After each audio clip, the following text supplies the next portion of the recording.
This could be the real deal, boys. Let's do it.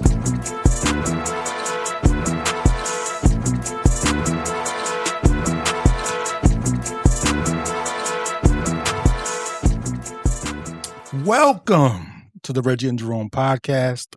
I am your co-host, Big D, sitting here with my guys. You know, we always do playoff edition, aborted playoff edition of the Reggie and Jerome podcast. To my left, Sammy C. Yo. To my right, J.A. Yo. One of our most requested guests has returned. Ladies and gentlemen, back to the fold, official member of the Reggie and Jerome podcast, the homie. Ayo, talk to the people, Ayo. Hello. What's going on, girl? Not much. Glad to have you on this one. Wish it was in February and we were talking about a parade, but that did not happen. Our birds this week took the L. Some of us were, optimistic that they would turn things around in the playoffs. Some of us thought what we saw all year was what we going to get in the playoffs. And guess what? That's what we got. But before we get into that, we got to do what we always do. Win, lose, or draw, we take our shots. Thank with God. the birds. We need it. Go birds. Go birds. Go birds.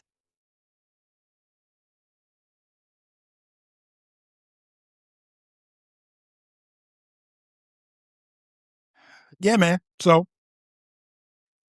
last Sunday, our birds played the vaunted Red Cowboys of San Francisco. They took a loss, and we were all watching it together, excited for the game to start. And it started out well, ended terribly. And quite honestly, the game that we watched was really like a microcosm of the entire season, right? Pretty much. Yeah. So, you know how we start this. I'll go around the horn and get everybody's impressions of the game, start to finish. We'll do a deep dive into it. So, Sammy, I'll start with you. This will be no different. Give me a recap of the Birds' loss to the Niners in the playoffs. Well, my recap starts off with we should never change the channel. We were watching the disc golf championship. We really were, and that was we should just stay fucking amazing. that. Let me tell you, my boy Jeremy was on fire. Yeah, he was. Yeah. We should just stay We should watching. stay that, watching that. honestly. I wasn't out there for that. No, you missed it. No, you missed it. We were clapping, Yeah. yelling, like And we then was. Hunter folded, man. Yeah, Hunter did you fold. would have thought we were watching the playoffs. Yeah, but go ahead. Sorry, I Sam. had to bring that up. Yeah. All right, so I mean, there's not a lot of excitement to it because we lost, right? But we had a good season, I guess you could say. I'm very, very happy. And if you guys don't know, because I'm going to break the news to you, because I've been waiting to say this shit, Kevin Patullo's the fuck out of here. He is fired. Gone. Ladies and gentlemen, you're probably going to hear this 20 times during this podcast. That's but go fine. ahead, that's fine. We've been waiting for this one, so go ahead. Yeah. I mean, listen, we started out the game kind of strong, kind of not. We gave up a touchdown. Quinyon Mitchell looked lost on the first two plays. I don't know what he was doing. Derek, you said it too. You had no idea what he was doing. He hadn't looked like that Ever. Yeah. And I think DeMarcus Robinson had like 2 receptions he ended up with 3 receptions for like 83 yards and a touchdown that drive. Mm-hmm. So, we started off 7-0, came back though. We came back and drove down the field, scored, which was awesome. We had the run game going. Saquon, he ran for over 100 yards, which is great to see because I think that was like the 3rd time that he did that all year. AJ Brown, I don't know where he was at. I know he was on the field, but his hands weren't there. And I think that really, once they showed that with him and Sirianni getting into it on the sideline, it kind of just like changed the whole mood for the game. To me, it did. They were getting pissed off and they were just falling apart, it seemed like to me. Jalen Hurts, he played okay. It wasn't the greatest. I would have liked to see him run the ball more, like the RPOs. There were so many opportunities there. He wasn't using the middle of the field really. But, the biggest thing that stands out to me is our defense. Our defense was absolutely amazing all year. And even that game, they showed it. I was talking to one of my 49ers buddies, and he was excited that they won. He was shocked that they won, right? Because his first thing was... Not to cut you off, but a lot of them were shocked that they won. I worked with a Absolutely. few of them, too, and they were like, I don't know how we won that game. Okay. Yeah. So, the first thing he says to me was, wow. I'm like, what? He was like, I can't believe we won that game, to be honest with you. He said, the 49ers didn't win that game. The Eagles beat themselves. I said, you exactly nailed that right on the head for that. Like, there's no other way to put it other than the Eagles beat themselves. The defense played outstanding. I mean, you can't really ask for much more. Quinyon Mitchell had fucking 2 interceptions. He hasn't had any all season. And he comes up with 2 big ones, right? So when the defense puts you in a situation which they did multiple times that game, great field position, and you can't get anything out of it, that's what's going to hurt you. And that's exactly what it did. It hurt them. We couldn't come up. We couldn't execute. And we took the L. And 1, 2, 3 Cancun. Yeah. I don't even they deserve to go to Cancun. Nah, But maybe Chuck E. Cheese or something. I don't know. Yeah. Well said. Like I said, just a microcosm of what went on all year. J.A., your thoughts as you're watching the game? Here we are again watching Kevin Patullo and Nick Sirianni get out coached. It was pretty evident pretty quickly. The entire game, whatever script they had was just awful. But that was something we were subject to all year long. We tried to hold out our hope, but like we said, they are who we thought they were. I'm not going to regurgitate a lot of what Sammy said, but yeah, I mean, thankfully Kevin Patullo's gone because that was just excruciating to watch. You go up against a team who's missing their 2 starting linebackers, and you don't throw the ball in the middle of the field until the very last play where you drew up 2 wide receivers being in the middle of the field. Just don't know what you're doing. I think they ran 48 hitch routes on Sunday. Just total prediction. The whole offense was predictable the entire game. I think we ran the same play 4 times on that final drive. Same set. Pretty close to it, yeah. Like, you're giving guys who are on the practice squad who haven't really played much football for the Niners something easy to look at. There was no confusion. I don't know how many times we saw Devontae Smith was the only one in motion. No AJ in motion, no, and you're just kind of like, what is going on here? But yeah, I mean, did I want us to end up back, over there on the West Coast playing the Super Bowl, of course, but I was afraid if we would have won this game, Kevin Patullo's game contract would have been secure. So I'm kind of not glad, but it's nice to know he's not here anymore. Or at least not offensive coordinator. Yeah, I can't see him being here in any capacity, but we will discuss that later on in the podcast. So, AL, I'm going to ask you a question because we all kind of like, saw the same thing and went through the same thing. Not to cut you off. Exactly. Not to cut you off. Add what Joey said. They didn't have their linebackers, but they lost George Kittle, their best tight end. I mean, really wide receiver because they didn't have their wide receivers. What was that, the second quarter? First quarter? End of the first quarter? Whatever it was. Yes.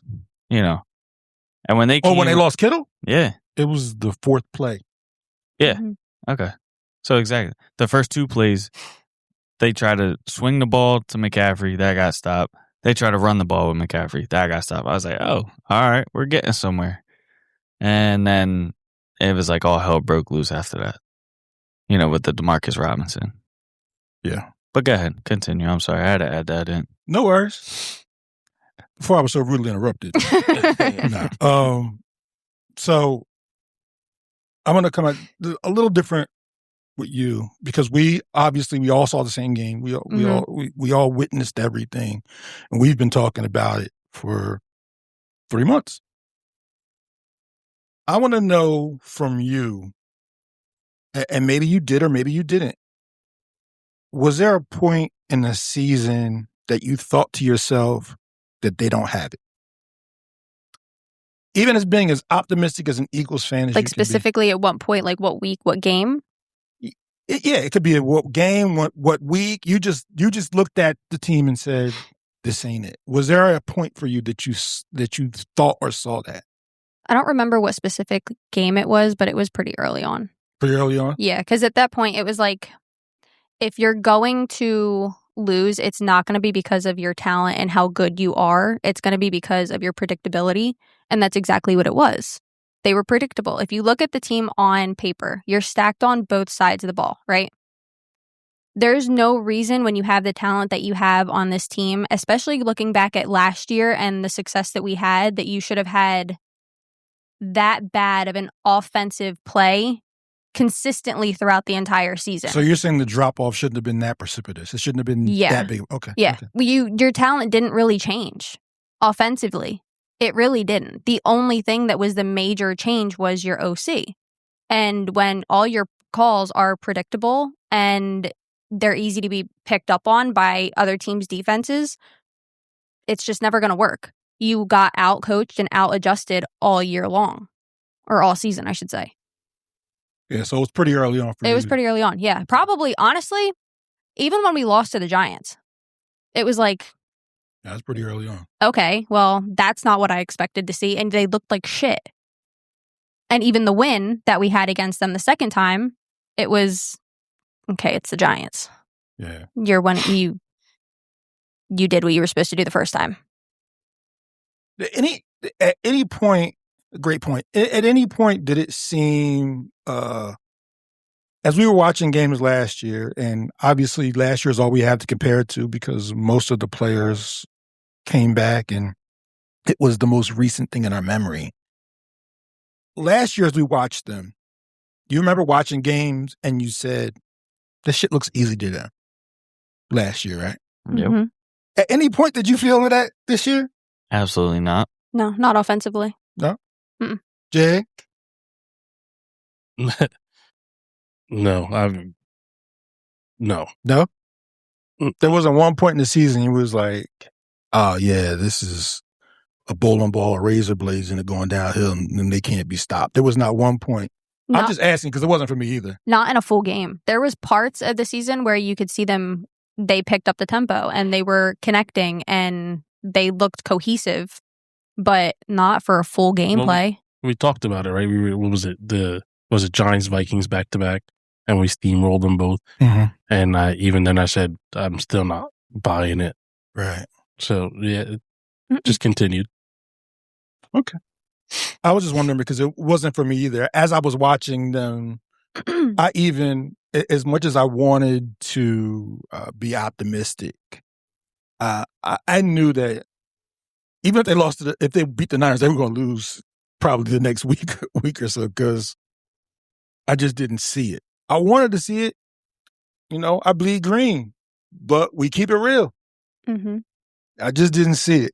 That's what we do. It was too predictable. We keep it 100 on here. So we're gonna do like I said later on, we're gonna do a much bigger deep dive on the season as a whole and what happened during the season. But one of the things that we've been talking about all year happened this week. I honestly didn't know if it was going to happen this quick, but that lets me know that the outcry was really loud for them to make the move this week, and that was getting rid of Kevin Patullo. Warranted for that one. I would never do that to somebody I know who lost their job, but whew, Thank you.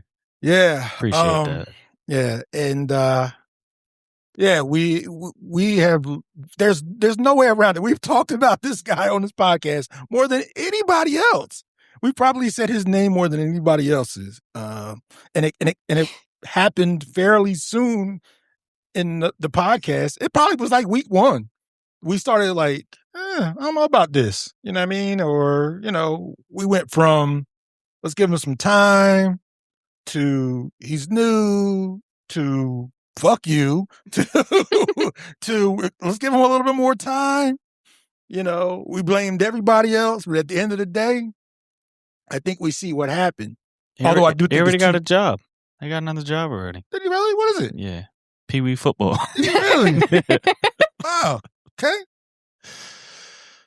Well, Run up the middle. Perfect. He is perfect for midget football. Because those 12-year-olds, they only know like 5 plays. Exactly. Run up the middle. Why you run the ball? We just run the ball just to run the ball. It's his whole play card. Yeah. You know what I mean? But Little Jimmy deep ball. Yeah. What's my boy from Backyard Baseball? Pablo Sanchez. Yeah, Pablo Sanchez. Yeah. Pablo. Thank God, pack your bags. Go long, Pablo.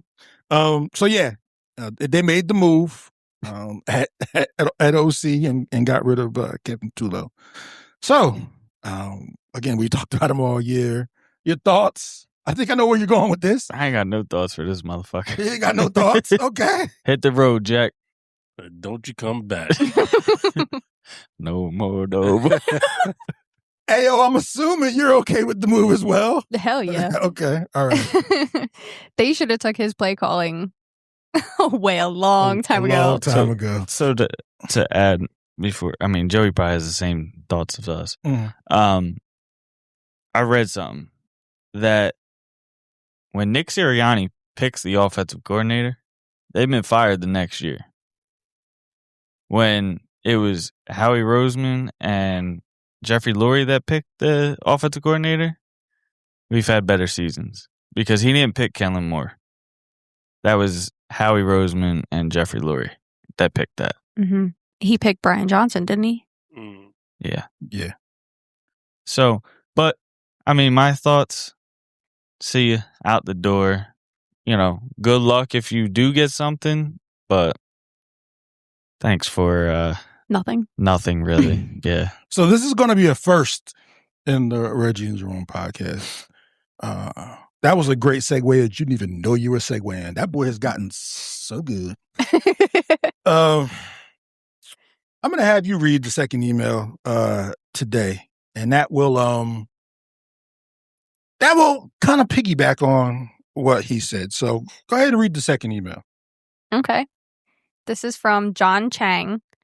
What up, fellas? Well, there will be a new champ, but nothing like being a Birds fan. My question, Mr. Lurie seems really hands-off. Is that a good thing? How much input do you think he has on coaching decisions under Nick? Nick hiring his friend to be the OC is, well, quite frankly, insider trading. Maybe should have never happened and probably won't again. Keep potting, guys. I don't know, what's your name again? John Chang. John Chang. Appreciate Appreciate you. you. So,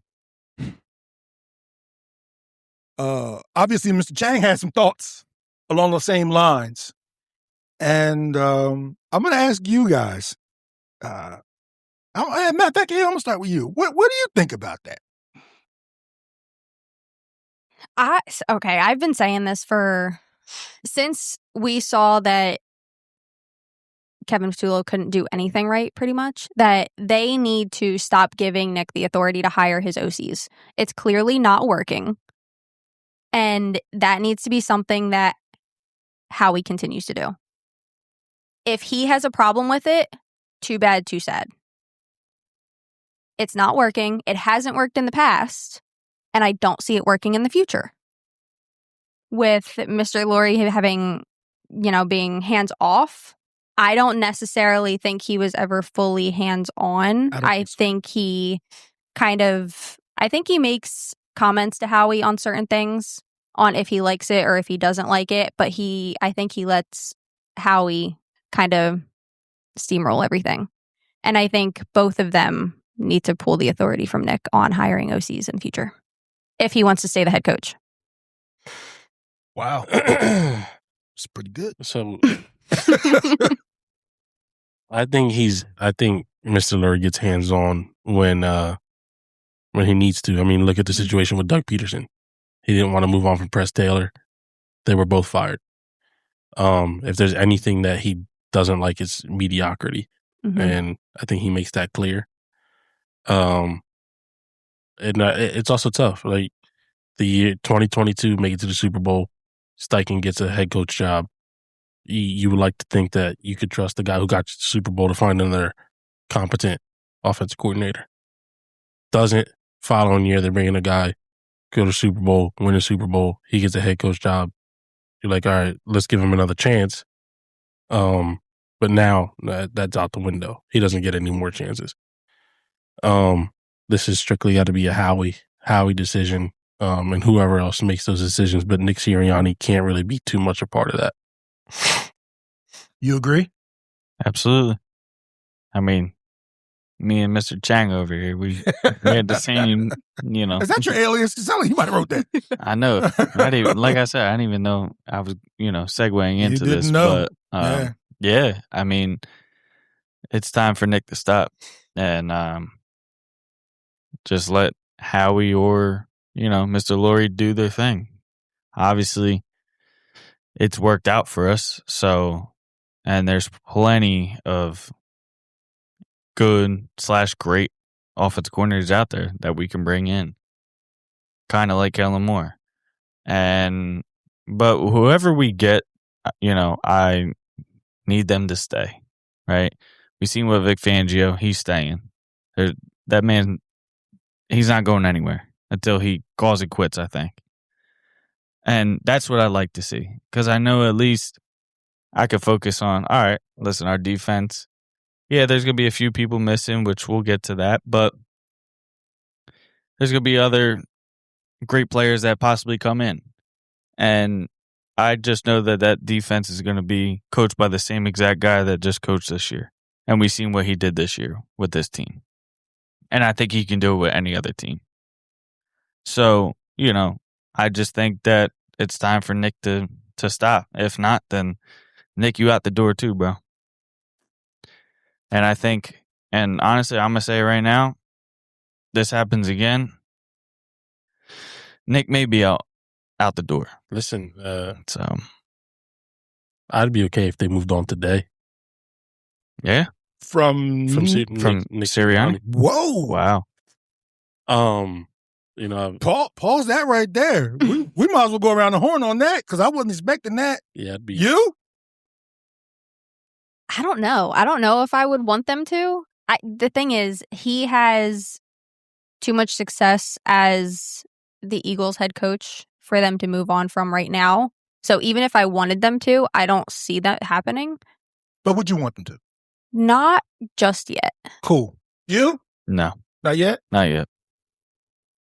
You saying you'd be okay with it? If I stand alone, I stand alone. I'll give you Well, reasons why and everything. I don't know if you completely alone, because the hiring of the OC thing really bothered me. And if you know anything about football, the hardest position to hire people for is not a head coach, it's coordinators. Yeah. Because every coordinator wants to be a head coach. They have this thing with them where they don't want to be the guy next to the guy. They want to be the guy. And I don't know if he took it as serious as he should have. And that kind of bothers me, because there were other people out there that were more qualified than Kevin Patullo. But I get it. He hired his guy. That's your man. And football is all about nepotism and who you know. I swear to you, there's a guy who I think he's the special teams coach for the Steelers, Danny Smith. He was a special teams coach with the Eagles in 1995.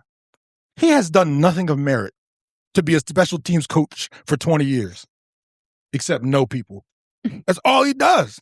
He hasn't reinvented kickoff returns. He hasn't coached Devin Hester. Nothing. Guy I played against, who is up for one of the OC jobs, Greg Roman, went to Holy Spirit. I played against Greg Roman 4 years ago. And it's funny, you kind of mentioned this earlier.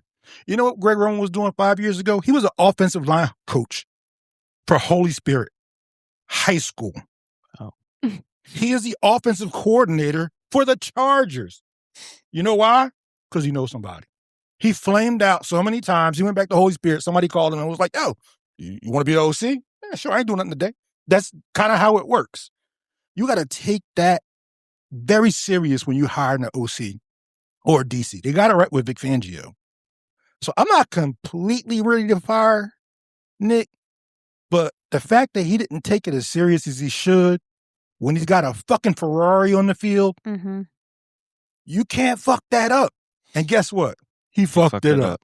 Yeah. No, I mean, and I didn't want to say it that way, but that's why I was like, give him one more shot. But I'm still with you with giving him one more shot. But I see where you're coming from because he didn't take anything serious. Yeah. That's what it seemed like. Yeah, and I think the only thing that actually bought him another chance is the fact that he has a good track record right now with the Eagles.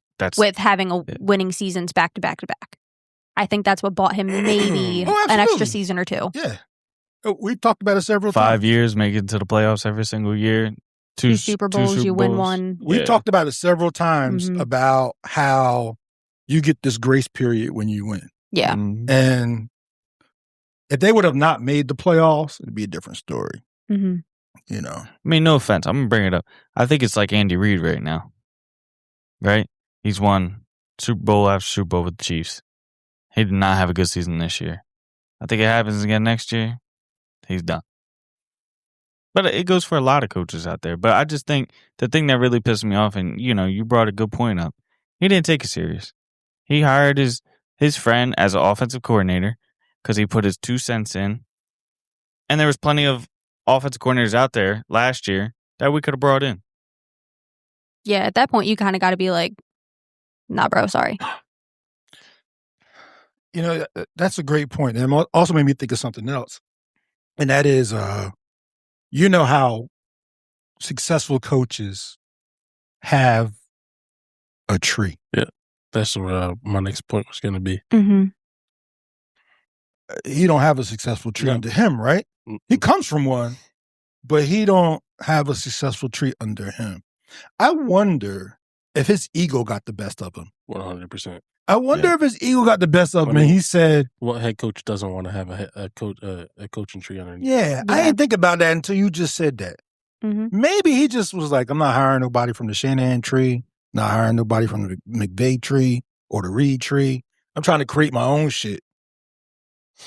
Well, we see how that worked out. Not to say that it can't happen. I mean, who else under his tree is having a ton of success right now? Shane Steichen, Jonathan Gannon just got fired. Yeah. I mean, we ain't got to talk about Brian Johnson. I mean, I guess the only other one is, Kellen Moore. He had an okay season, but they kept him. But Kellen Moore was Kellen Moore before he got to him, though. Oh, yeah, absolutely. Yeah, he was Kellen Moore before he got to him. Yeah. He was Kellen Moore on the Cowboys. Right. That's what I'm saying.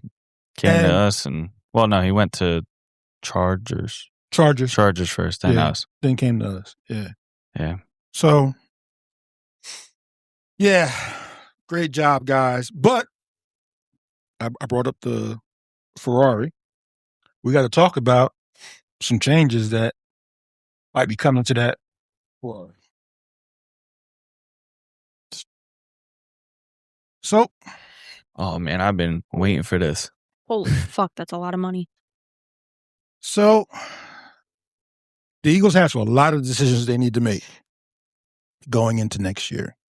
Everybody we see on this list is an unrestricted free agent. None of them are restricted. And they're not going to franchise any up. They got too much money out already. So we're not going to go, we are going to go down the list and we're gonna try to do it as quick as possible. But I would just say the name, keep it go. no, well, what we're gonna do is that. Well, you know what? Nah, whatever you want to No, do. We ready. That's exactly what you're gonna do. Okay. You go around the table. All right, let's go. And you just say out the name, and then everybody else bounce off and say, do you think they're going to stay or do they going to go? Damn, we need the song. Should I stay or should I go now? Thanks, J.A. Y'all be asking for too much. I don't got that. I only got 7, 8 buttons. And 4 of them is joke buttons. But go ahead. All right, first one. Dallas got it. You start. Age 31. Previous $10 million. It was on a 1-year contract. He goes. I mean, I think he goes, but I want him to stay. Stays. Stays with a lot less money. The fuck? I want him gone. There's a reason why. I mean, you wanted him gone at the beginning of the year. Yeah, but there's a reason why. Definitely this year, I want him gone. Well, and that's we're the on free. a podcast, That's so the talk free about it. agents of tight ends that are out there this year. You got a couple in mind? Absolutely. Okay. I got Isaiah Likely from Baltimore. I got David Njoku, and I got Kyle Pitts that I've been talking about. You is not going to rest until bro. we got Kyle Pitts. I'm going to Atlanta in a few weeks. I might be able to talk to him. Well, you better talk to him because listen, my man's 31. He's going to turn 32. By the time the season starts. You got Kyle Pitts. I understand he's gonna want money, right? But how many of these guys are you actually gonna keep from this free agents? Because there's a lot, right? And I understand you got to sign a lot of people, but I don't see it happening. But I just like to wish. And the guy's 25 years old. I mean, it very well could happen. It could. How we can always pull some strings. Yeah, it very well. But could. if there's anybody out there, obviously this is the guy I want. He drops 6 year in age, and you haven't seen everything of Kyle Pitts because he's been in Atlanta, and he just hasn't had the right QB or really offensive coach that has drawn him up in the schemes, and that's why I think he has a lot of potential. Oh, I do too. I by no means am saying that shouldn't happen, because when you look at some of these younger, more dynamic tight ends, Dallas Goedert ain't that, bro. No. Yeah, he ain't one of them dudes. He not. I mean, there's not enough footballs to go around, clearly, but is he good? Absolutely. And I think that's the reason why that he may come back, is because he's good and not great. They can't get one of the great guys. But go ahead, move on. Next one is Reed Blankenship. It's a tough one. I think they do keep him, but to a minimum contract, because I think he wants to come back. Ayo. I think he stays. Gone. I don't want him back. He played okay this year. I think you could fill that spot with either Marcus Epps or you draft a guy, honestly. Marcus Epps is out the window, bro. Man. The only reason I say that, and not, I'm not being ignorant. Reed Blankenship's 26. Marcus Epps 32. That's true too. That's the only reason, like the age gap. That's the only reason I would keep him. Him and Coop, they kind of feed off of each other. They got the podcast together, but I just think he comes back. No. But I'm saying no. I just think. I mean, he played. You can't say he didn't play. The best football, but I also think Marcus Epps is probably going to be cheaper as well. I'm thinking of everything. So you think Reed's going to price himself out? Probably. That's my only fear too. I want him back too, and I think he probably will. But because he's on that defense, someone's going to see him for more than what he is and offer him more money. Yeah, for sure. So I would like him to stay, but I think he might be gone too. On to the next. Jalen Phillips. Tough one right here. He started off hot. Yeah, he did. And I say no for a reason. I ain't expect that. I think somebody offers him a lot more money. Okay. than, what the Eagles would offer him. Do I want him to stay? Absolutely. But I just think that somebody gives him another opportunity and more money, even though he did say that he wouldn't mind ending his career in Philadelphia. So A lot of people say that till dollars is thrown in. and that's the only reason I say it is dollars. Yeah. I think they try to keep him. Okay. I don't think it works out, but I think they try to keep him just because you think they only have, 2 edge rushers under contract? Jalix Hunt and Nolan Smith. It's a needed position. We don't do things on here. No, I know. Does he stay or does he go? I don't think so. You As much as we want him to, I don't think he does. You don't think he stays? Yeah. I think it's going to come down to money. I want him here, but I think somebody offers him more than what we're going to. But I'm going to go another direction here. You think he stays? I think he stays. And I think we did trade for him too. Yeah, I think when you give up capital for somebody, you give up capital for somebody, it's hard to just let him go. And listen, you can't say that he didn't prove a point when he came. I forgot about that. I forgot they gave up a third. He literally dropped out the sky. Yeah. And just came on the field and started doing his thing. Yeah, we did give up a third round pick for him. For this year, coming up this draft. If you prorate a third round pick over the years, it's like $20 million. Yep. Yeah. So. Just don't. Yeah. I think they figure out a way. I know I said we don't do hopes and dreams on here, but I think he comes back. But I really hope he comes back. Next one is Aziz Ojulari. See ya. Yeah, I don't think he comes back. No, he's gone. Yeah, we're all looking forward to that one. Next one, Sammy. Jahan Dotson. Nice knowing you, but I think you're going to. Yeah, I don't think he stays. He's gone. Somebody's going to offer him more than we're going to pay wide receiver 3. Mm-hmm. Yeah, what did he make this year? 2.7. Yeah. Yeah, no. As nice as it was for him to be like the decoy on the field. We did keep Quez Watkins. Yeah. I don't know if y'all saw that in the little end of the season keeps and shit like that. Oh yeah, we got Quez in the fold again, right? Yeah. I don't know. I just think they like. He's on our practice squad. They signed him to practice. I think they just like him around practice squad for majority of the year. Yeah, I think they just I like didn't him. even know that. Me neither. I just and I watch everything. I was like, huh? Okay. Yeah. On to the next.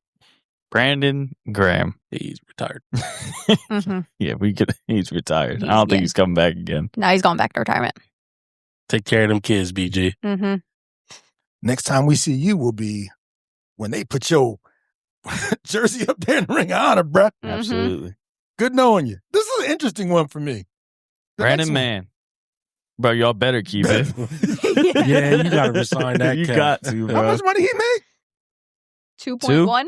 2.1. He gonna walk in that John like, Howie, I want 3.5. See ya. Yeah, Brandon Mann. Got to keep him. Next. Josh Uche.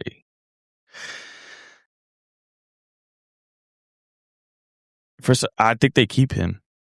I think they keep him on a minimum contract. Try and bring him back on a minimum contract. When he was playing, he played decent.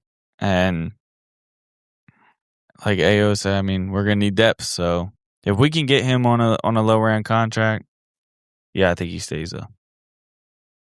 I think this is where it comes into play with the Jalen Phillips thing. I think he's going to end up wanting less. So they'll end up keeping him over. Damn. So I like that. Yeah, I hope you're right. Uche and Aziz Ojulari kind of fall in the same boat. Like they're role players. They're 10 snaps a game. Those are guys you get for $2 million a year. But you got him in house already. If you can get him for $2 million a year. How old is he? 27. So it'll be 28. That's probably a guy.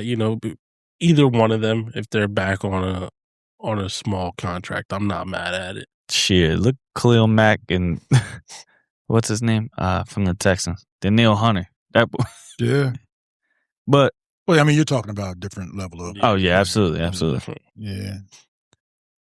Next one. Next one. Kyle Granson. Who? See ya. As a third string tight end. Yeah. And I kind of like him better than Calcaterra, if I'm being honest. Calcaterra's not a blocking tight end. This guy's done a little bit better than that, but Couldn't see the field, though. yeah. Yeah. He probably goes somewhere else where he thinks he might get a little bit bigger role. Dolphins. Dolphins. Everybody goes to the Dolphins, I feel like. I don't know. Next one, Sam. Matt Pryor. Gone. Bye. See ya. Couldn't happen soon enough. Woo. Next. Fred Johnson.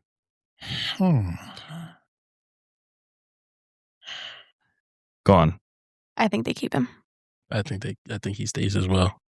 I think Fred likes it here. Yeah. Obviously, How much money he make? Jeff Stoutland 1.3. Jeff Stoutland coached him up pretty well. And just a comment he said when he got traded back here, I almost drove up here myself. That is the one that He jumped on a plane I forgot. immediately. Oh, that's right. I forgot. Oh, he ain't going nowhere. I think he Never was mind. still on the phone. I'm gonna say, never mind. He stayed. He was damn near still on the phone when they were like, "You're coming back." He's like, "I'm already on the plane." Fred Johnson stays, and not for he did it. He played better towards the end of the season. I wouldn't say terrific, but he did a great job filling in for Lane Johnson. Those are hard shoes to fill. Yeah. And he went out there and he ended up playing 7 games, and did a pretty decent job. Did a good job. Next, Sammy. AJ Dillon, Rashard Penny. Gone. Gone. See ya. Yeah, I think he's gonna. By that sigh, I think we know what's coming up here. N'Kobe Dean. Boy. Listen, I know we don't do hopes and everything, but I hope he stays. I do. You're talking about a 25-year-old linebacker, and you know who said it the best today? I was listening to 94.1. Jason Kelsey said it the best. And it's out of all the drafts and everything like that, when you get a linebacker and you know that he's an elite linebacker and he knows the game playing that position, it's very hard to come by. And when you have him, you try and keep him. And just listening to that today, this morning, I think you need to try every which way to try and keep him. Obviously, other teams are going to throw money at him. Like we always say, money talks, but I hope he comes back. So I'm going to say he stays. Yeah, I'm saying he stays too. I wanted him so bad the year we drafted him. I think I was screaming at the TV every time we passed on him for 3 rounds. Go Dogs. So I think he ends up staying. Hopefully. Question mark? Okay. It's going to hurt But to see I'm him only leave. I'm saying he stays just You because I saying he can't say stays? I hope. Okay. All right. J.A., your guy. It's one of your favorite Eagles, whether you know it or not. Mm-hmm. Yeah. It's one of your favorite guys. It is one of your favorites. Somebody's going to pay him more. Yeah. I think that's the only thing with the Eagles is because he has injury too. And it's not even that. The dude is the smartest guy on the fucking football field. We say it every week, dude. And having to pay all these other guys, Jalen Carter, you have to pay. Yeah. Jordan Davis this year put himself into that same book. While I would love for N'Kobe Dean to stay, and I hope that does happen. You want to know who I think pays him? I have a team in mind that I think pays him. They up north? We just lost to him. Think so? Yeah, he fit perfectly. Oh, fuck. Right next to Fred Warner. Oh my God. That's disgusting. My grandma used to say, don't put shit in the air, boy, like that. Don't put that shit in the Yeah.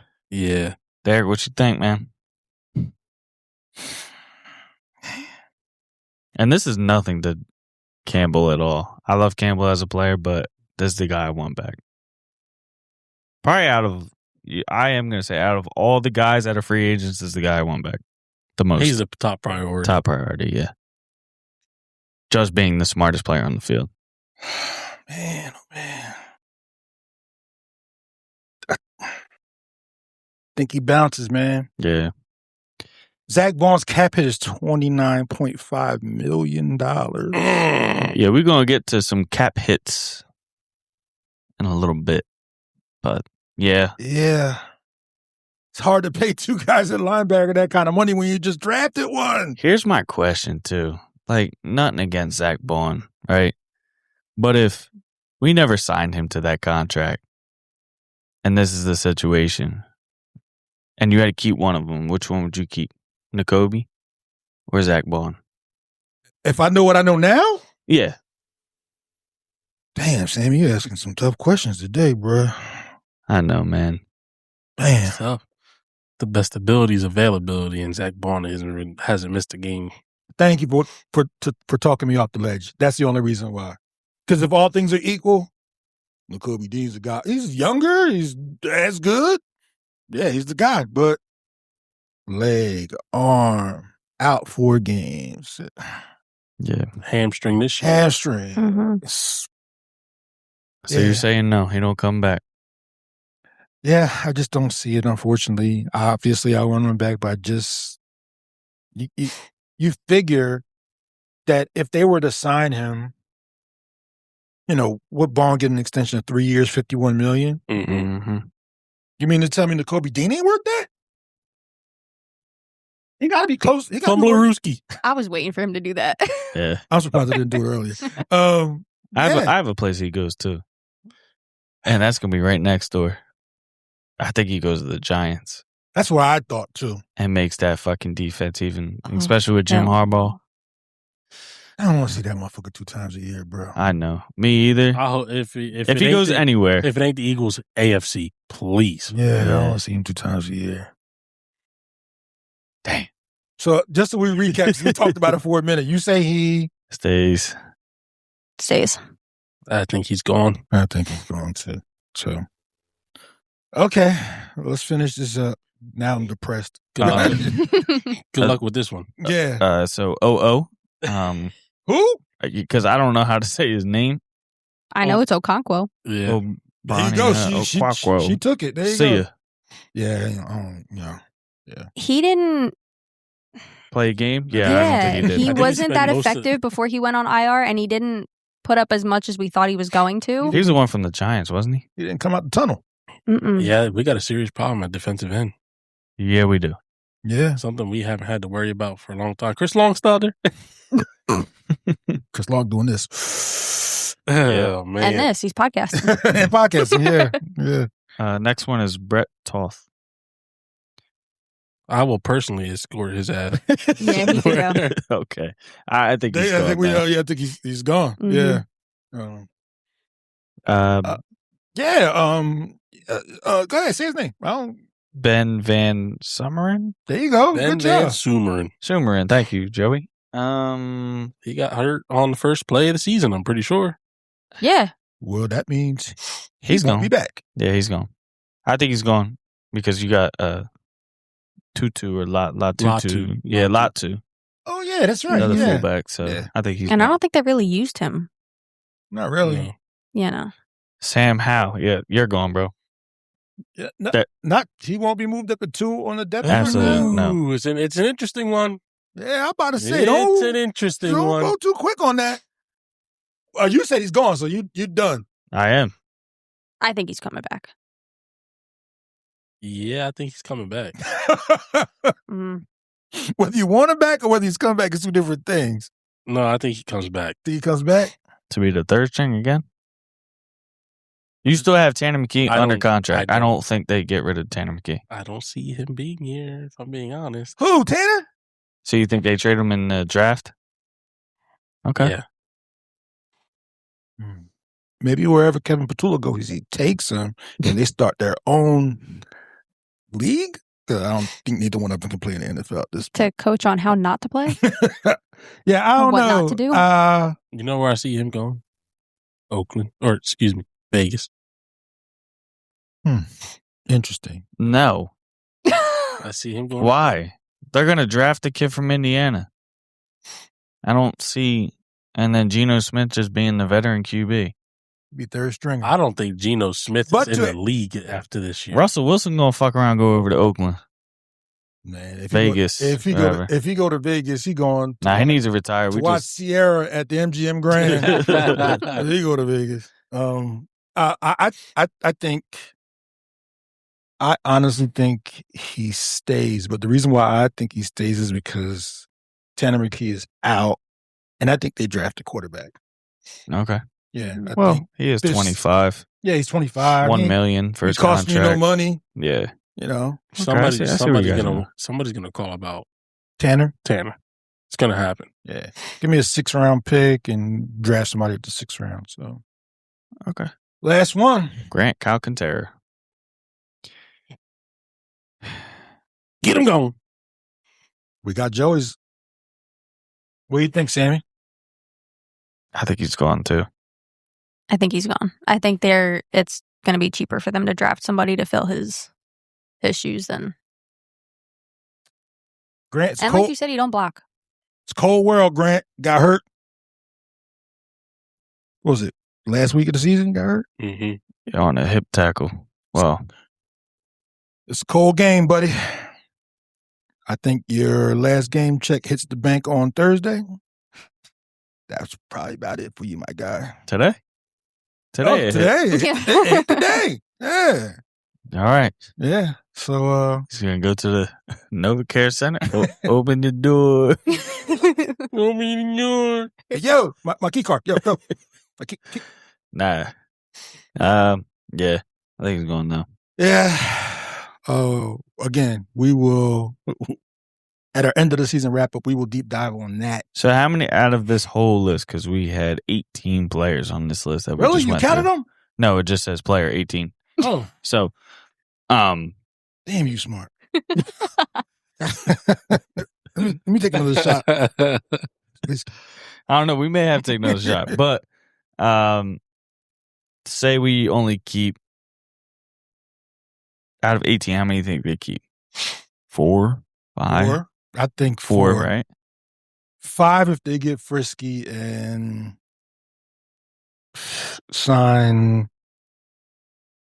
Man, this Jalen Phillips thing, man. Mhm. I keep looking at it like I have so much hope for that. I do too, honestly, because I really like the guy. You got 2 key guys, 3 key guys, and then the rest are you're Eh. gonna see minimal veteran minimum contract. So who's your 3 key guys? that you focus on? yeah. Is Goddard, Phillips, and N'Kobe. Damn, he didn't even count Reed. Who are the 3 guys for you? For me, it's Phillips, N'Kobe, and Brandon Mann. Wow. Hey, listen, I you ain't only mad at keep that. it 4. I ain't So mad at that. Hey, Yeah, I'm saying Braden Mann, Jalen Phillips, and Brady Man won some football games this year. he did, man. Boy, can you imagine if we didn't have him? I know But- I said he was leaving, but I'm going to say Dallas Goedert. But Okay. to be fair, if you got somebody who knows how to drive the Ferrari, you rely less on your punter. You got a point there, Jay. That's a very good point. Very good man. point. You're getting good at this podcast shit, boy. I try. That's a damn good point. All right, who's your number 1 that you want to keep, though? Jalen Phillips, because I think the Kobe Dean's gone. Okay. Yeah, Yeah, that's Jalen what Phillips is probably my number 1. Yeah. Yeah. I just don't. I just don't know. This Dallas Goddard thing has me throwing up in the air right now, dude. He Do had I his want him best- back? He had his best year in terms of touchdowns. But Absolutely. That's the thing, dude. He is such a red zone force, and they finally figured out a little bit how to use him this year. You get a guy who knows what he's doing. He had 11 this year. He could have 15 next year. Great point, and I'm glad you brought that up because that made me think of something about the entire season and about the team. How many touchdowns do you have? 11. The 11 touchdowns he had, I don't know if maybe this is Patullo's gift, if he has one. Do you know how inventive mostly all of those touchdowns were that he caught? All his creativity went into his 1 touchdown in this last game. And I don't think it was Patullo. I mean, think about the way he caught those touchdown passes, bro. I do not think it was Patullo. Our quarterback coach was involved in red zone plays. I think it was him. That would make more sense. The way he used Harold Fannin Jr. in college, I forget, at Bowling Green or some shit, whatever that college is. He had one of the best college seasons by a tight end.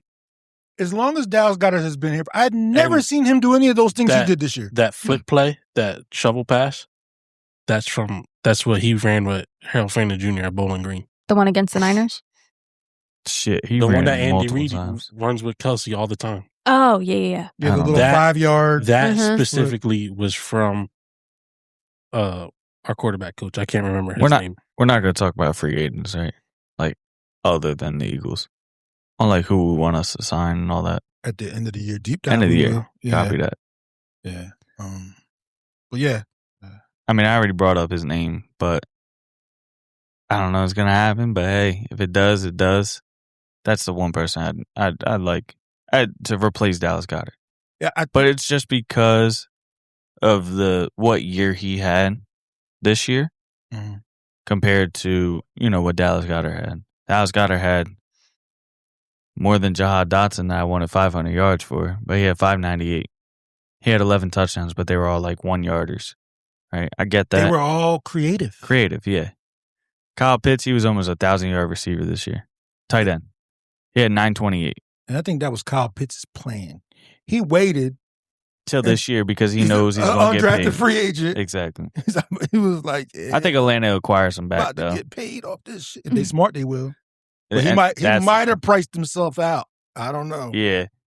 He might have priced himself out. If I got to draft anybody, I'm going to the Oregon tight. Oregon tight end. Oh, yeah. That boy is nasty. That boy is nasty. Yeah. So, yeah, we'll see. We'll see. Again, we'll get into a lot more of this in the deep dive at the end of the year after we find out who wins the Super Bowl.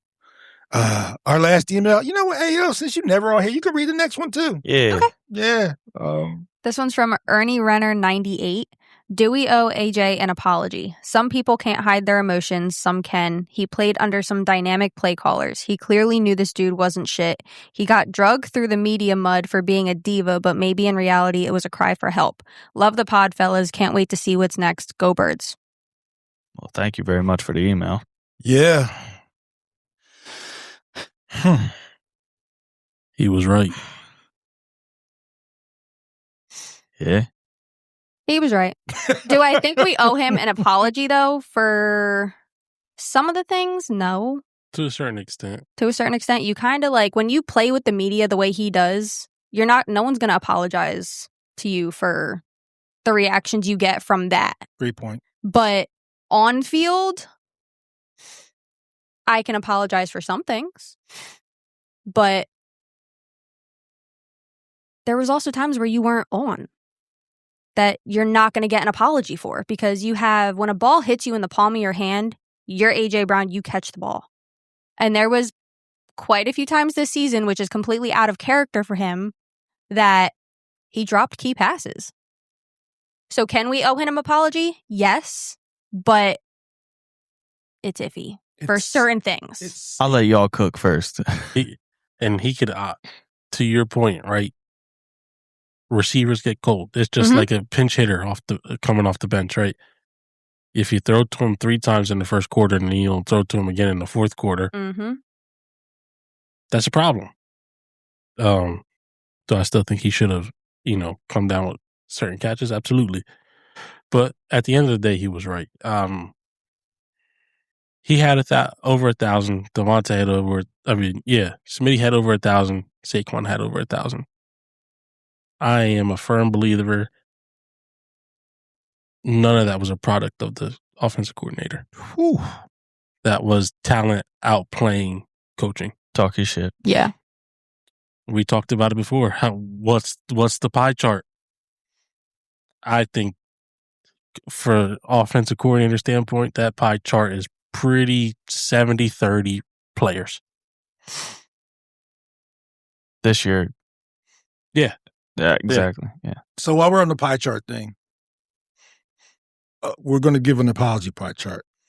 So a pie chart to AJ, what would it be for you? Would it be... I'd say 50-50. 50-50? Yeah. What about you? 70-30. 70, you giving him an apology? Yeah. I'm going to say like 55, 45. I'm a little back and forth on it. The floor is yours. I give him the apology. 70-30, like Jay said. Listen, since we brought him in, just like Howie said today, he's a superstar. You try and find them guys out there because they're very rare. And when you have somebody, you hold on to them. Just like I just talked about the linebacker situation. But you're talking about a guy that has come in here and he's had 1,000 receiving yards every single year he's come in under all different offensive coordinators. He is one of the top wide receivers in the league. Some people have, different opinions, but I know I like A.J. Brown a lot, always, but I think he does need an apology. And the reason I say that is because you look at them games to where media is blowing him up. He did have good games. He had bad games, right? But it all comes back from schemes and play calling and all that. And you're going to tell me that this year that Jamar Chase or Justin Jefferson or even CeeDee Lamb, you can look at all the top wide receivers that were in the league this year. They didn't drop a ball. They didn't drop, a clutch pass because it just happened to Puka Nacua in the Carolina game. It hit him right in the hands. Dropped it. You don't see the media blowing him up because the man still went off. And they won. With all these people saying, oh, A.J. Brown should be gone, he should be gone. Nah. First, I don't see it happening, right? You got till June. After June 2nd, if you cut him or try and trade him, you're still going to have a salary cap, but you only save $2 million on the salary cap. You're still getting hit with a $20 to $25 million cap hit just in him. I don't see him going anywhere. I see if it's going to be anything, they're going to keep him and, do what he does. He's only going to get better, I think. I know he's getting up there in age, but he's still one of the best wide receivers with great hands. And obviously you've seen it this year with the 1-2 combo that they have with him and Smitty. They just work together very well. They work together. And look, they were both 1,000 receiving yards. And that's why we talk about the player more than the coach. Because every single player, A.J. Brown, Devontae Smith, Barkley, just like Jay said, they all had over 1,000 receiving yards and rushing yards. You do that from coaching standpoint, it doesn't happen. It doesn't happen at all. I completely agree with you, by the way. Mm-hmm. It was a coaching malpractice, if I'm being quite honest. What's the one route A.J. Brown runs better than anybody else? Slant route. How many times did we see that this year? How many times we saw it in a playoff game? None. Mm-hmm. In a game that you have to win, you don't run your best receiver's most dominant route with a team that's missing their 2 starting linebackers. I think he ran it one time, and I think that's it. It is a coaching malpractice. Yep. You mean to tell me this, AJ, that from last year, he went on a stretch of 6 games, 125 receiving yards? You mean to tell me that just magically disappears? I don't think so. Mm-mm. No, it came down to, like you said, coaching, just not knowing how to maximize his elite ability. He's such a physically dominant wide receiver that you just kind of like left him in the dust. Like you pushed him to the back burner instead of utilizing him fully to his full potential. So you just brought up a great point, and that will encompass everything about what we just talked about. And that is, you said he was a physically dominant yeah, wide receiver, right? And you brought up the fact that talent outweighed the coaching is why they got to where they are. You brought up the fact that these guys don't grow on trees, and he's still that guy, right? Yep. All right, so this is how we go in the podcast. Everybody saw the last play of the game, right? Mm-hmm. Yeah, I have the play saved. Okay. Niners were in quarters coverage, 4 defensive backs. Cover 4. Cover 4 quarters. And we saw the play that was drawn up, right? Quarters is designed to take away sections of the field against the receivers or anybody who's coming out of the backfield. Watch that play again. There's one person man on that play. Mm-hmm. Right? He's the only person this man covered on that play. Clearly, he was told to run a go route, or as everybody has been clamoring all week, for verticals. You talk about the slant route, which is pretty much unstoppable, right? But you can't really run that there. No. But you could have ran something else. I'm going to tell you what you could have ran, and it was wide open. And he ran it. He just didn't do the second part of it. He runs straight down the field. Lenore's right on his back. They're running towards the end zone. They didn't need a touchdown. They needed a first down. Yep. Comeback route. What's the second greatest route that he runs? It's a comeback Comeback route. route. Because he's so physical, you Mhm. can't get around him. He runs that route, it's a first down, right? Yep. Mhm. Easy. Coaching, talent. Exactly. Anybody who's clamoring for this guy to go, just remember.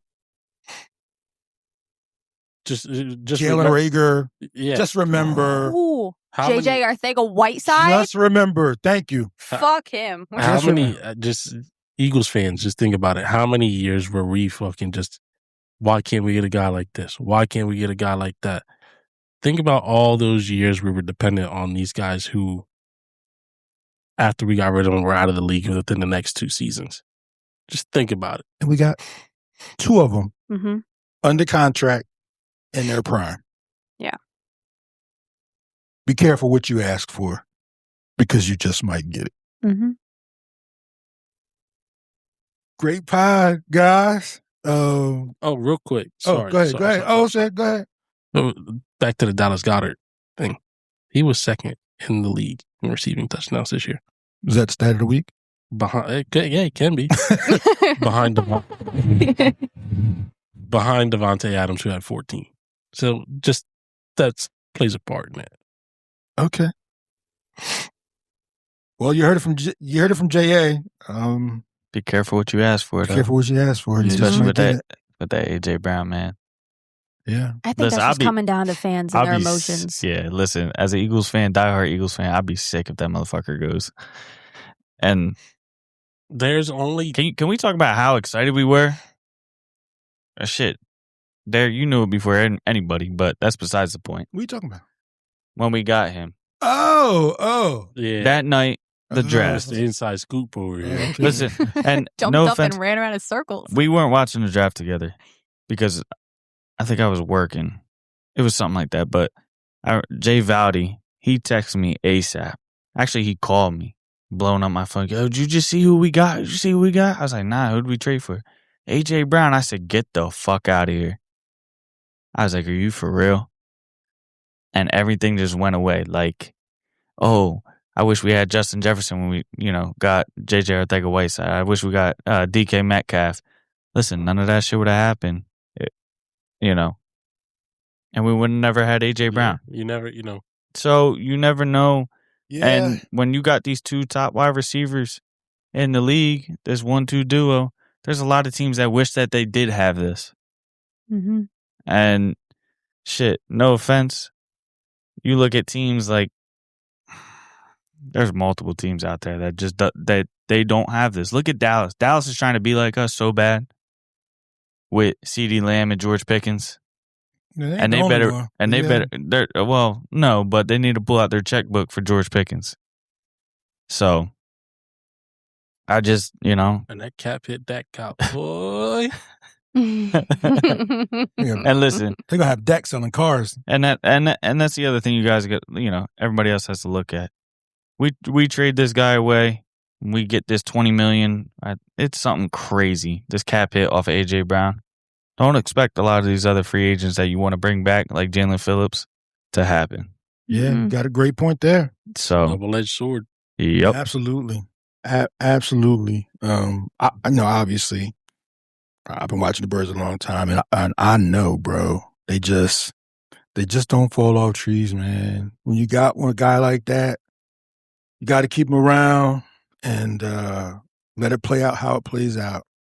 At the end of the day, he wants to win. Yeah, they all do. At the end of the day, he really wants to win. I can't see him being excited about being, a 1,400-yard receiver. Look at Justin Jefferson. Think he's happy No. just and because for he's the- making money? For the people that keep saying it, trade A.J. Brown in the second-round pick for Justin Jefferson. We No. would have had the same fucking issue even if we had him with Kevin Patullo, too. It would have been the same song and dance. It's not Shit. like anything would have been any different. It would have been worse. Yeah. because JJ run a couple different routes, more routes than that. It would have been worse. Mhm. That cat would have been running because he run gold. He run everything. I can't imagine him running 5 miles in a game and be like, I only saw the ball twice. Mhm. What's up with this dude? I Yeah. mean, he did. And you've seen it this year. Yeah. When J.J. McCarthy wasn't in. You've seen him on the bench because he was pissed off. And, imagine he was with Philly and he had to deal with Kevin Patullo. That's, and that's the reason I'm saying don't wish on a bad thing. I know we were trying to end this, but I do want to touch on a couple more things that Kevin Patullo, just coaching malpractice. You might as well get it out now, Yeah, bro. you might as 'cause well Yeah, get it's it out gonna be now. my, it's gonna be my Vent This shit. is your thing anyway. This is He gone. He gone. Number of times Jalen Hurts ran by design last year to this year. 96 last year. Damn, really? Any guesses how many times this year? Not even close to that. 6. Under 20. It's more than 20. 41. 41? Ooh. 41 Design runs? design I runs. swear to you, it didn't seem like that, bro. Seemed like he never ran. That's a That's why. have a dual threat quarterback. You have to let him be a dual threat quarterback. Look what he did against last year in the playoffs against the Rams. Yeah, when he Mhm. scored that touchdown. 50-yard rushing touchdown. Mhm. You have to let that be part of the game. I work with people from all over the country, shit, all over the world. And they all ask me, is your guy hurt?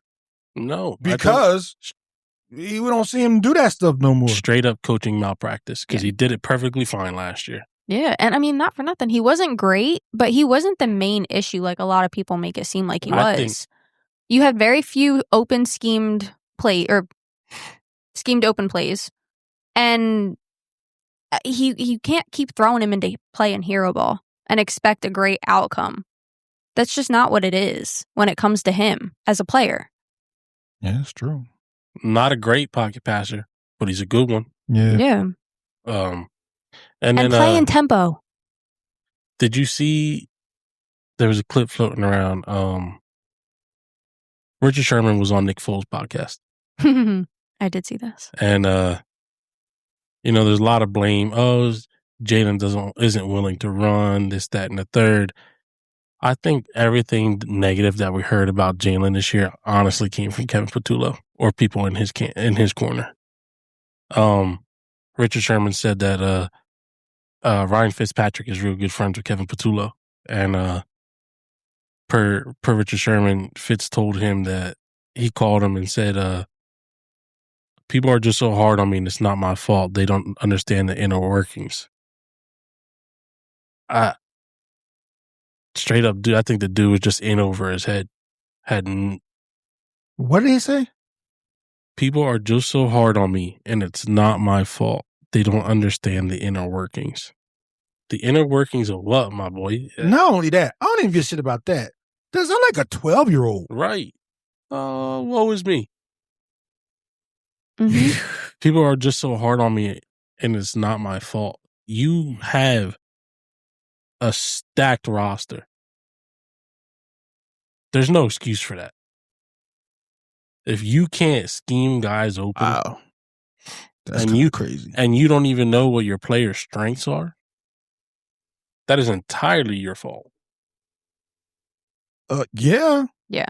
Again. If you haven't figured it out after your grace, like 3 or 4 weeks into the season, that's an even bigger problem. Because it's one thing when you're a new OC.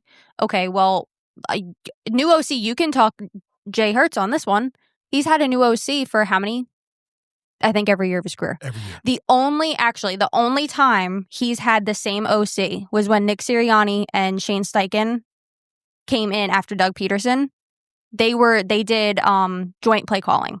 Shane Steichen stayed 2022. That's the only time he's had the same OC technically.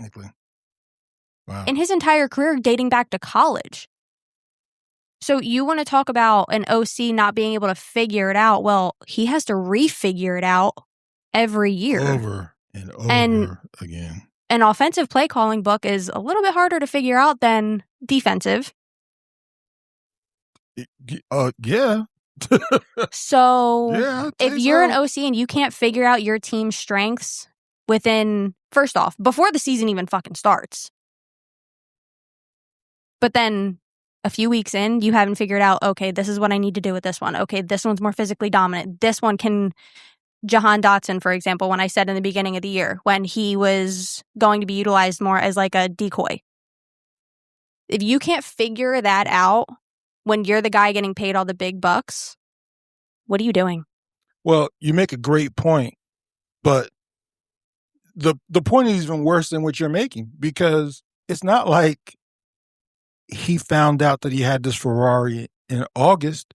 No, he knew about it. He knew coming into it. He knew in minicamp. He'd been here, 5 years? Yeah, it's not like he just figured it out like, oh, look, these guys can do this. No, he'd been known that. Yep. So I don't want to hear none of that what was me shit. You brought that up. I take a lot of things I hear with a grain of salt, but Nick Foles and Richard Sherman don't seem like anybody that's going to make up some shit. So I believe that. Yeah, 100%. I believe that 100%. Before we end this, I mean, we keep coming on and on because we can do it all night. Because you know what I was about to do when we first started. This is going to probably be one of our shorter podcasts, but go ahead. Yeah, I know. Which is never. Because listen, for all the fans out there, this is not our last Reggie and Jerome podcast because we will be covering the entire Eagle season. But real quick, I got a question for you guys. Hopefully when we get to that podcast, we will have a new offensive coordinator.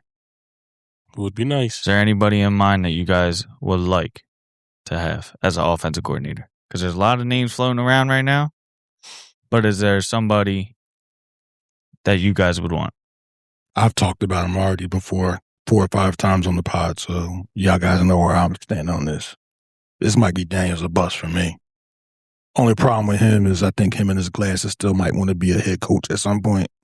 And that's the biggest issue. There's a report that came out. I don't remember word for word. He said he would consider an offensive coordinating job that looks better than a head coaching job. So, I think he was talking about the Eagles in that standpoint. Yeah, because the only people that have asked to interview him is the Browns, Raiders, and the Titans, I think. And so the Titans are probably your most promising offense out of all of them. I thought And they're Tampa still did too. Why would and they're you still go to yeah, the, the Titans are actually, they just, I just seen something. They asked to interview Mike McCarthy as their next head coach. So, Ayo, do you have anybody different? I'll take Mike McDaniel all day. If he's willing to take an OC position and stay, I'll take him all day. Jay, I mean, if I get him for a year, I'll take him too. But like, is there anybody other than Mike McDaniels? Ryan Daboll, go ahead and say it. Interesting one, but he's not at the top of my list. Who's the top of your list? Mike McDaniels, and the other one who's at the top of my list, but he's going to get a head coaching job, is Kevin Stefanski. Yeah, he probably get one. Bang, bang, bang. That's what he was thinking? Look at It's either them two or the last one is Cliff Kingsbury. It's the only 3 that I can add. I don't like Cliff. I don't like Cliff. I never really did. You don't? Nah. College Cliff was a beast. He was a beast, especially Patrick Mahomes. He was a beast. It hasn't translated to the NFL, but College Cliff was a monster. I'm gonna be honest, I don't have any thoughts on him. Okay. Fair enough. Fair enough. You've had plenty of thoughts today already. The only reason I don't like Brian Daboll is because him and Jalen Hurts really didn't get along in Alabama. So I don't know if that was like a player to coach thing or it was just like a bad juju. in the locker. I don't know what it was, but he wasn't a huge fan of him. But I could be totally wrong on that. But I just need an infusion of exuberance, youth, yeah, man. and Stability. That's what I need. And I think that I want Mike McDaniels out there with some swag with them Kelly Green and His sweatpants pulled up 4 that's inches what I'm above his talking ankles. about. He's gonna have on the brown Ray-Bans. He's gonna have on some white and green. He ain't gonna have Nikes. He's gonna put some Gucci's on or some shit like that. You know what I mean? Behind his little clipboard. Could you imagine him in that decked out Kelly Green 30, shit? Red 35. Yeah. XY 35. That's what I'm talking about, Jalen. Oh no! But yeah, I saw a clip of Mike McDaniels this morning. Throw that shit, motherfucker. Oh my god! Yeah. The podcast ends there. Yeah, he really is a genius. I seen a clip this morning. He said he's walking up and down the sidelines. He's talking into the headset or talking to himself. The motherfucker's crazy. I'm envisioning a 1-play drive here. And he goes over to Tyreek Hill. 1-play drive. They coming down in this coverage. Jalen Waddle, touchdown. I know I'm making fun of his voice, but that is the way he does talk like that. And yeah, that's exactly what the fuck. He's smart. He knows football. He does. Yep. So get him to Philly. Yeah. Yeah. He said T Hill, that double reverse is wide. Taking this thing to the house. I don't think it's gonna be a good thing that he comes here though. Oh, I'd love it. I know you would. Watch it every game. You go, Mike. I'm gonna have to give you a Mike McDaniels jersey. That's my boy, Mike. Man. Oh my and God. I just saw a clip from BG in his podcast. He said, he done? If the Birds want me back, I'll be back. God damn. In a chef capacity? What capacity? To play. He said, I will not be training unless I know they want me back. But if the Birds want me back, I'll be back. That's our 1 year, $1 million defensive end right there. At this point. And shit, he was still more productive than some of the fucking guys. Yeah, he Wow. was. Yeah, that's true. How old is BG again? 37. Oh my God. Mm-hmm. That came out about an hour ago. Yeah, 37.8. So he'll be 38 years old if the season starts. Yep. Yeah, all right, BG. Yeah, I don't know about that. Whatever you want to do, brother.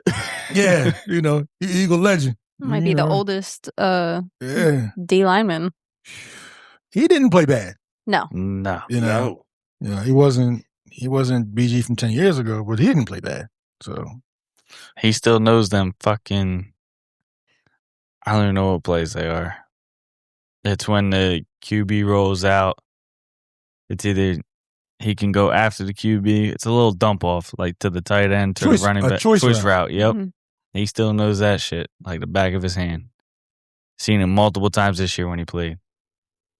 Yeah, he does. He just stays even. We figure, like, how much football has BG seen, bro? A lot. A lot. Yeah. You're not going to fool BG too much. He might not be able to get where you needed to get. Yeah. Mm-hmm. But you're not going to fool him. So, how many games did he play with us? This season? Like 9, maybe?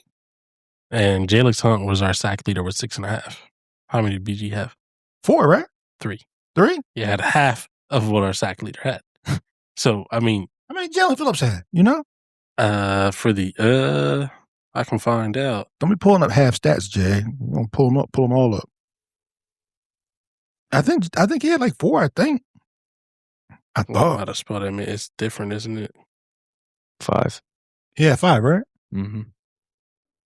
I don't know if that's counting when he was with Miami, but he didn't do shit in Miami. Yeah. The only thing he did in Miami was call Harry Roseman every hour. Just get me out of here, bro. Yeah. So get me out of here. This Mike McDaniels talks money. And he might end up back with us. Jalen, what's up, my man?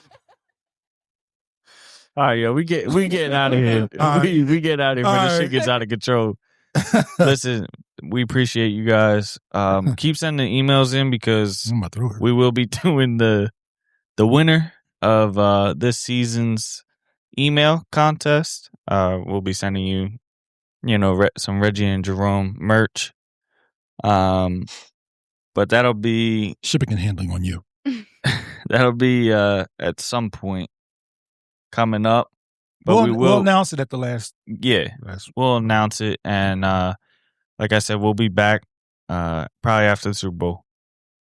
But for you baseball fans out there, you can always catch us on the mound visit for all the Phillies news and season opener and everything like that going on, spring training.